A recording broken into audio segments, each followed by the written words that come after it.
They were bred on planets that boiled oceans and hunted titans. Deathworlders feared nothing. But Earth offered a challenge no one expected. 1,000 of the galaxy's most dangerous warriors, Deathworlders, landed on Earth with full gear, advanced sensors, and unshakable confidence. These were beings who had survived acid storms, bone-crushing gravity, and predators larger than starships. Earth, by comparison, was labeled mild. The Galactic Union had marked a zone deep in Earth's southern forests as the safest region. No dangerous animals, no poisonous plants, no tectonic activity. A perfect testing ground. Captain Grauk, a veteran of 17 planetary wars, scoffed as he stepped onto the soft soil. "This planet is a nursery," he said. But within the first hour, something felt off. Birds chirped in strange, repeating patterns. The forest was too quiet between gusts of wind. One scout team vanished, their last message only a faint scream and static. Grauk dismissed it as equipment failure. But then a second squad disappeared, no warning, no trace. Drones stopped responding. Heat sensors went dark. The trees, once calm, now seemed to close in around them. And still, no signs of an enemy. No claws, no weapons, no battle. Just silence. Cold, watching silence. As night fell, the Deathworlders lit fires. Not for warmth, but to see what might be coming. Something was wrong with Earth. Something they couldn't see. By morning, the Deathworlders had already lost over 100 troops without a single shot fired. Captain Grauk ordered his squads to regroup and move cautiously, but their most advanced tracking gear kept failing. Paths they had marked disappeared. GPS readings spun wildly. Trees seemed to shift positions. As they pressed deeper into the forest, they found the remains of an outpost, but not destroyed, just missing. Crates, weapons, even the heavy landing modules were gone without a sound. No scorch marks, no footprints, no signs of struggle. That's when they met the old human woman. She was sitting calmly in a small clearing, watering flowers with a metal can. Her name was Lila, and she smiled gently as she offered them tea. The soldiers were confused. She seemed harmless, fragile even, but her eyes watched them like she already knew what they were looking for.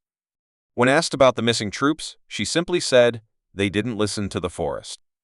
Before Grau could respond, she had vanished. No footsteps, no trace. Just silence. Something here was watching them, not with anger, but with intelligence. Earth wasn't killing them through violence. It was teaching them a lesson. And the forest wasn't just trees. It was alive and aware.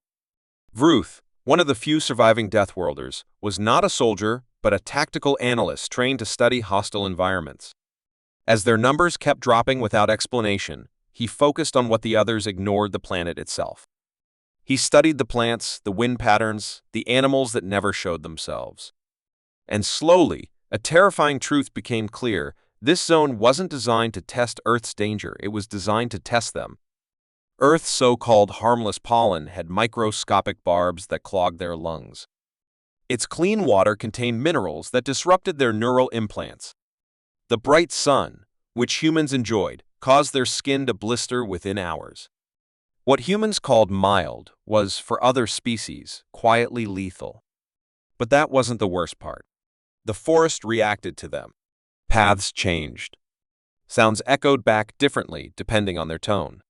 One group tried to burn a tree and vanished the next night. No fight, no screams, just gone. Something intelligent was working in the background, using the land itself as a weapon. Vruth realized they were not alone, and they were not the hunters. They were being studied, watched, trapped. The planet wasn't dangerous because of what lived on it. It was dangerous because it didn't want them there, and it was waking up. The forest had taken nearly all of them. From 1,000, only 5 Deathworlders remained exhausted, broken, and terrified. Captain Grauk, once proud and mocking, now moved with trembling hands and sunken eyes. Every shadow made them flinch.